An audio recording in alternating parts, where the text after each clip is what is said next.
Back again. Hello. I'm going to keep an eye on this camera because it was given trouble before. So yeah, back in the studio. Tonight I want to talk to you about the red mist. Anger. But before that, something just a little bit closer to home in light of recent international events. And it's this. If you go down an area called Orwell Road, I'm not sure if it has been renamed Ukraine Independent Road. There certainly was a motion. Not that the people were consulted to call it that at one point. This is in Dublin City. So on Orwell Road, you've got the Russian embassy. And festooned for a good 40, 50 yards, there are Ukrainian banners. Very nice ones and symmetrically arranged all the way down there. And that was by way of a sign in the early part of 2022 at our disapproval of the Russian invasion of Ukraine, or part of Ukraine. And largely those banners were put up there by people who didn't even understand the situation. But hey, it's a virtue signal, and that's very much de rigueur these days. So that's fine. Okay, there's the virtue signal. But I don't see any Gaza or Palestinian banners down outside the Israeli embassy. Could somebody, put that in order just for the sake of good order? Could somebody in the Irish government, because you're so morally outraged on the one hand, and yet it appears, you're kind of making noises about being morally outraged on the other, when right before your eyes, genocide is being committed. 28,000 largely innocent, largely women and children being absolutely murdered in front of your eyes.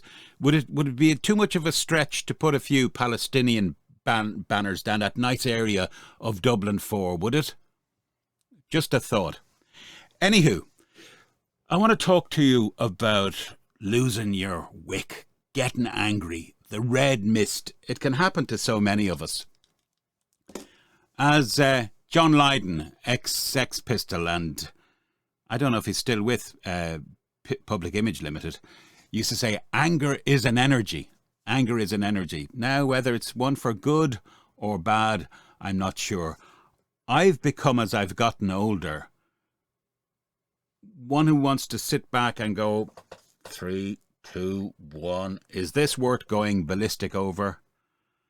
And often in the cold light of retrospect, it's never worth it. The worst situation, well, I'll give you a more benign situation first of all, that worked against me, is many moons ago, I worked with this company. I was a kind of consultant to it, but I had my own little desk and everything. And the guy that owned the company one day, either through his actions or whatever, it's in the midst of time now, he said something that really pissed me off, or he indicated something, and it's weird because they subsequently offered me a job, a while down the road after that, which I refused. I didn't want it. But anyway, he said this. I took umbrage with it, and I put together this crafted barrage of an email, but really well thought out. Kept it to the point, but kept it very forceful, and had all my P's and Q's correct. And I drove home that night, and I began to think, was that the right thing to do necessarily? Or am I just getting my knickers in a knot? And to his credit, I came in the next day, not even sheepish like, but kind of going, right, let's have this out if we're going to have it out.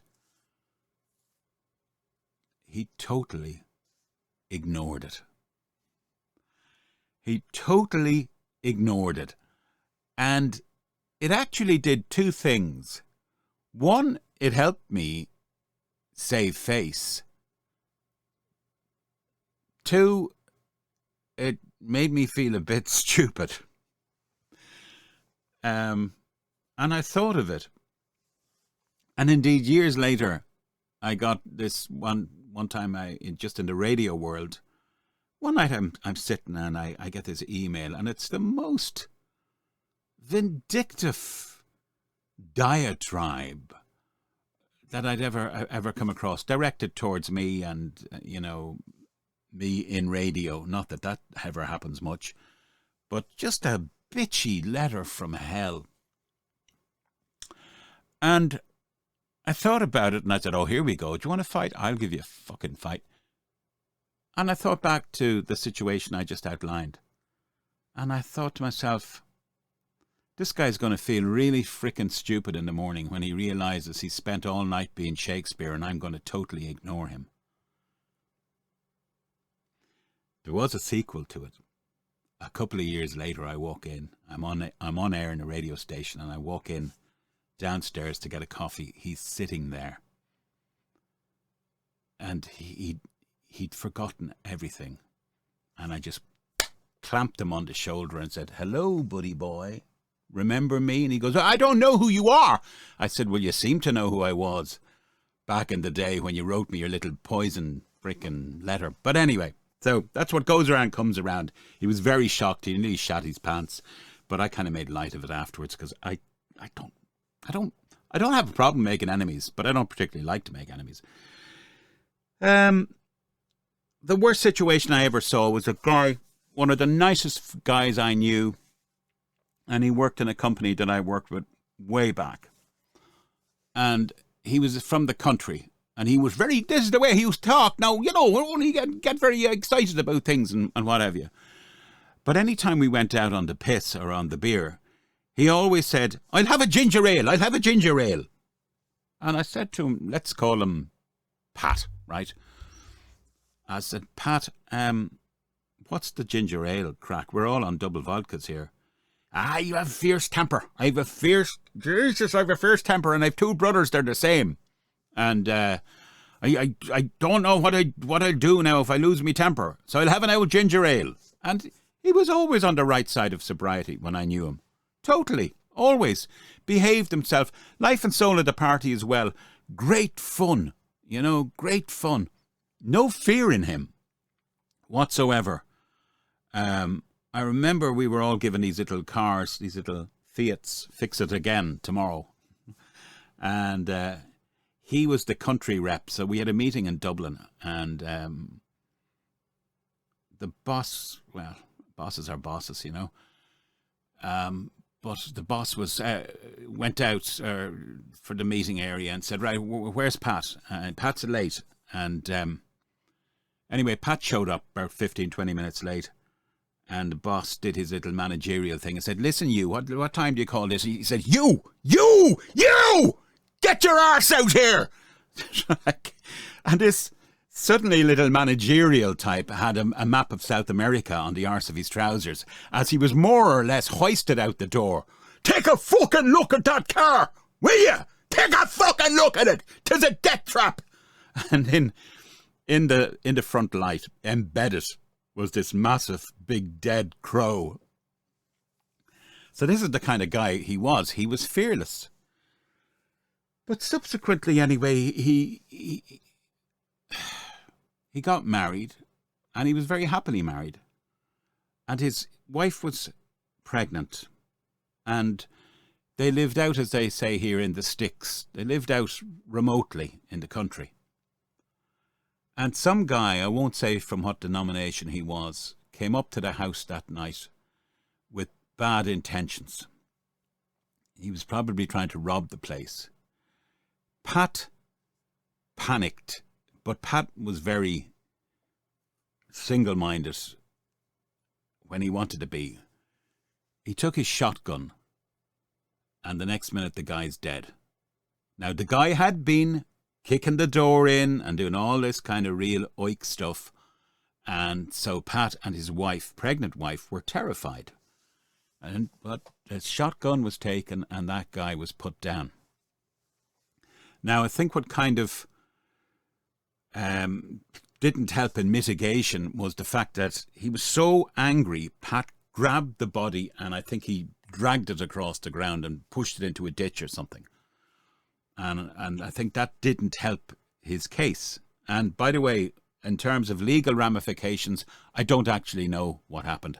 I can only imagine it should have been manslaughter. And a friend of mine, another sales guy, was close with Pat. And after a few months had went by or whatever, he went to visit Pat, whether in jail or at home. I have a feeling it was at home. And we were back in Dublin having a pint, and I said, so you went and you saw Pat, so what happened? And my friend says to me, Mark, he doesn't know whether he pulled the trigger or the gun went off. He genuinely doesn't know. And he's absolutely distraught and a broken man as a result. He said he doesn't know. He said just the red mist went off. And he said whether the gun went off accidentally or he deliberately pulled the trigger, he doesn't know. But the fact that he had pulled the body across the road or something into a ditch had not helped. But that's an example of the red mist. If you can, if you're that type, and I've seen it, it's not a very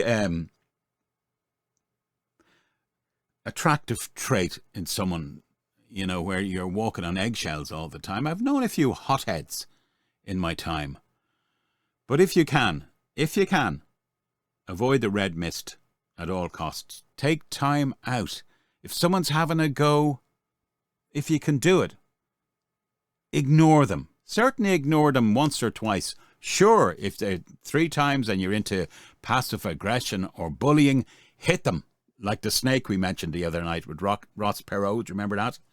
Shoot that rattlesnake if it rises its head. But if it's boiling around and its nature is just to be a frickin' fruitcake, frickin' nut, you're as well off giving it a wide berth, you know?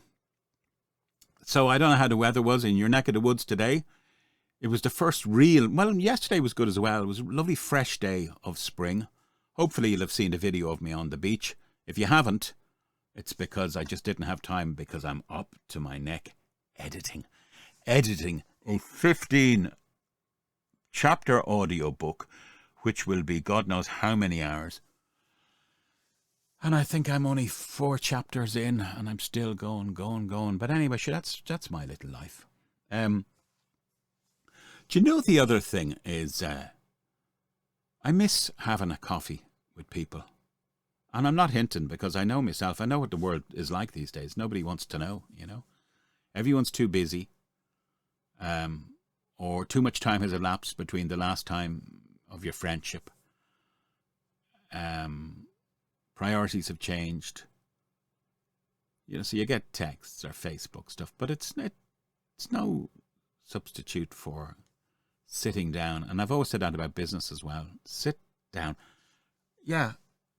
I want to have coffee in some voiceover studios or some people in production. Is that possible? Anybody in Ireland? Would you please? I don't bite. I'll buy you coffee. It would be nice to talk, as they say. What was that years ago? It's good to talk. Because otherwise, like, I am stuck in here, much as I adore my wife and kids. They're not always around. And it kind of kills you. It's like the death of 1,000 cuts. But I better shut up now. I'm just going to sound like I'm looking for sympathy. No, I'm not. I'm looking for coffee. Does anyone who knows me out there? Let's have a coffee. Remember me? No, you don't want to remember you, Mark. Okay, good night. Take care, because I care.